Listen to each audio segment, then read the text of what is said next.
Hello everybody, welcome to the first incarnation of Manga of the Week, a show in which I blitz an entire manga in a week.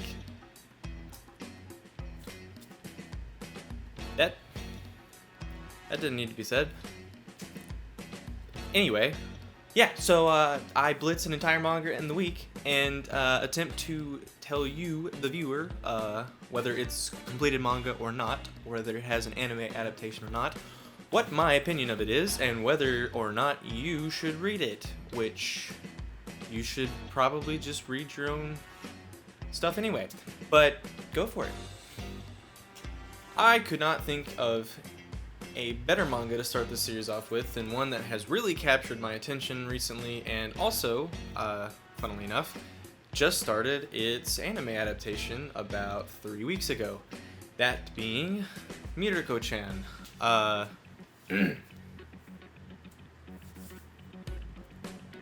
is a manga by Izumi Tomoki. I'm really sorry if I butchered that name, but I am obviously not Japanese and am not good at pronouncing their names. Mieruko-chan has a background that is not entirely uncommon nowadays in anime and manga and all that. Something starts out as a Twitter webcomic or something on like Imgur or something like that, and it gains enough popularity that all of a sudden it gets an official manga adaptation or an English translation officially or something like that, and then more and more traction is gained and they sell enough tankobon, I don't know how to say it exactly, to make it worthy of being an anime, and now it is. It's happened to a couple of other famous series, that being like Horimiya or Annoying Senpai and His Kohai, which is also airing this season, actually. Another great one. But yeah, let's dive in a little bit more to what Mieruko-chan is about, since that's what we're here for. Mieruko-chan is about this girl named Miko, who one day just inexplicably begins to see monsters all over, everywhere. Work, school. She doesn't work. I don't know why I started with work. School, daily life, restaurants, trains, bus, cafe, bathroom, not even joking, in the bed with her. Yeah. Of course, Miko being a girl, she does what every girl in horror movies does, right? Ah! Just kidding. She doesn't do that. Wow, my mic beat so bad.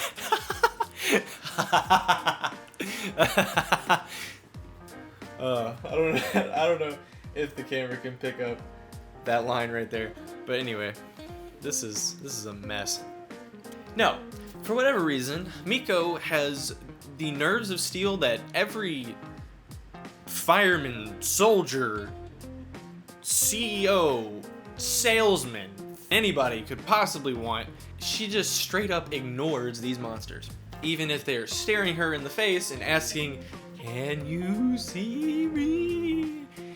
Because she knows if she acknowledges them, just like in the horror movies, she's gonna die, probably. Well, she doesn't know, but I mean, why would you acknowledge something that's spraying its putrid, decaying breath in your face? Does the monster have its face melting off and the distorted bodies of babies swirling around in its stomach? Ignored. Does it have vengeful animals tearing at itself constantly as its vengeful tendrils wrap itself around your best friend? Ignored. But also, we're running towards the meat bun shop. Come on, let's go, best friend. Yeah, I've dragged this bit out too long, but you get the point. Yes, I wrote that in the script. Somehow, she ignores all of these things, is the long and short of it. The manga is marketed as a horror comedy, and it does an extremely good job of living up to these mismatched tags. The art on the monsters is some of the most gut-wrenchingly horrifying images I have ever seen in my life, and yet it's just juxtaposed with these extremely cute and funny characters, and all in all, it just serves to further the manga's projected image, per se. That's what we'll go with. That sounds good. Needless to say, I never really want to see this author's nightmares. Honestly, I am very biased this week. I really don't have anything bad to say about this manga. Slightly repetitive at times, I suppose.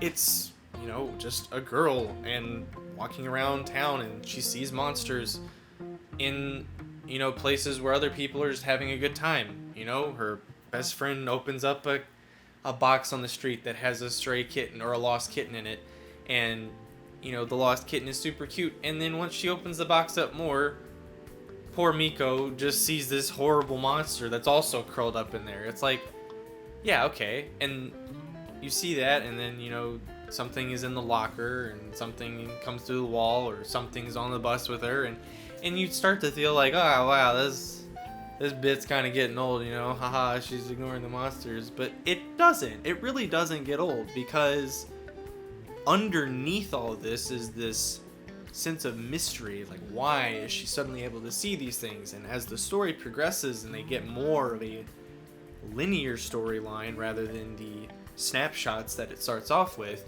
it really takes its stride in how it is a true series. It's not just these one-shots, I guess. Yeah, like I said, I have really nothing ill to say about this series. It's cute and terrifying and happy and sad and all of the lovely contradictions I can think of.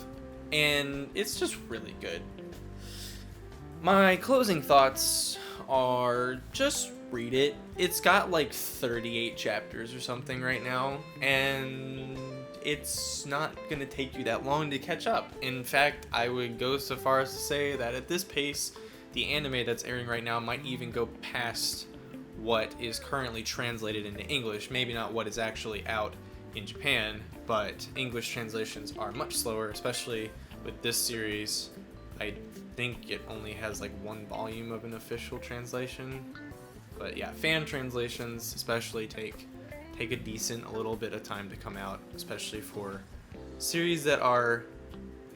It's a popular series, but it's not super popular, though it probably will be now since the anime has started airing, and that does tend to bump up manga popularity afterwards. If you're not the type of person who likes to read manga, I don't know why you're watching this video if that's the case, other than if you're just, you know, somebody that's supporting me because I asked you to. You could just watch the anime. It's on Funimation right now, and the first 2 episodes are available for free to watch with commercials, and the 3rd one will be sometime next week. So yeah, that about does it for this train wreck of a first episode of Manga of the Week. Tune in next week for I don't know what I'm gonna do. I haven't picked what the manga is gonna be. I was actually supposed to do this one 2 weeks ago, and I did the entire audio for it, and then realized that I wanted to add a video element, and now I'm adding a video element and realizing that I really suck at filming myself. So we'll see how this goes in the future. But yeah, I plan to do this weekly, and we'll see if that works. Anyway, thank you all so much for watching. I really appreciate you taking time to listen to my ramblings. I know I didn't put together a very comprehensive thing this week. That is also because this manga is so short, but it just means a lot to me, as it's really, really, really well written. The author's really good at tugging you all sorts of different emotional ways, between the fear and the happiness and the uneasiness that everything kind of links together. And yeah, that's it. I don't know how to end videos yet. Ciao.